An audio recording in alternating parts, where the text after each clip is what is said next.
It's very unfortunate, and it's upsetting, and I don't think we know the truth of the situation. I think he needed to be indicted. I know that there are very many very good policemen. I'm not saying anything, against policemen in general. They have a very difficult job to do, but I don't think that we know the truth, and I think that fear and racism have a lot to do with reactions sometimes.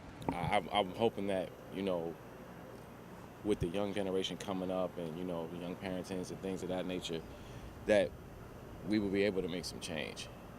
I just hope that, with the protests and, the marching and people are being heard, other people outside of our community need to kind of just help out, that we would appreciate it, and, hopefully in the future things will change. That's pretty much it. I feel that the cop was a little bit excessive. You should restrict him, but if you can clearly see in the photo, he doesn't have his knee behind the guy's back. He has it right on his artery right here, and that's why I think he went wrong with it. I don't know if he intentionally did it or didn't intentionally do it, but, the way he did it, I think he should have been, but it still doesn't give people a right to riot or act like complete animals to society and everything else. So there's good and bad of it. So, and that's how I feel people should, act, because I know he would have most likely not have acted that way, in terms of if it was somebody else, you wouldn't have seen him on the street because he looked like a gentle giant. That's what everybody says. And I believe he was a gentle giant. I really do. You hear all these people talk about him and how nice he was and all that. And I believe he was a gentle giant, and it just people reacted wrong to him, and they shouldn't have done. It shouldn't have gone as far as it should have gone. You don't need 5 people to take down one guy. And maybe it was just a mistake by that cop, to put his knee where he shouldn't have, but it led to the wrong thing, and that's what happened. I just wish that we would look beyond the fact that it's color. Now it's to the point where it's just the police against society. And I think that the higher ups, like the Justice Department and everyone, needs to take account for what's going on with America now, and that we feel unprotected than we do protected, and that's going to bring a hard reaction towards them, the way police treat us and how we approach them and things of that sort.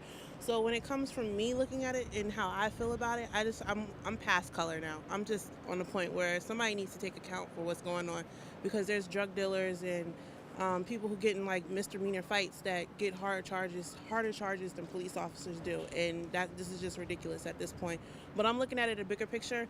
Even though he wasn't indicted through the grand jury, there's still other investigations taking place on it. So again, everyone is protesting and stuff of that sort, but they really have to dig deep into what's the next step, because this officer was already being under investigation for other things before this incident. So it's just time. It takes time for everyone to actually see the truth.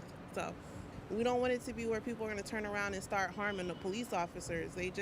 And that's the biggest concern for me that I have for the guys that are out there that's supposed to protect us, because I do have friends that are police officers and they are in it for the good, and they're not trying to, harm anybody or take take their power for granted, like type thing or whatever. But other than that, it's just ridiculous at this point. So I hope that all this protest around the country, not even just New York or Ferguson, just around the country, that people will see like, okay, we really need to respond to them because they are serious. I don't believe that there was any justice for anyone. I just think the whole thing was a travesty. Never should have happened in the first place. I feel there's a certain segment, not all policemen, I have friends who are policemen, I have relatives who are policemen, there's a certain segment of policemen who cannot control themselves, the power gets to them.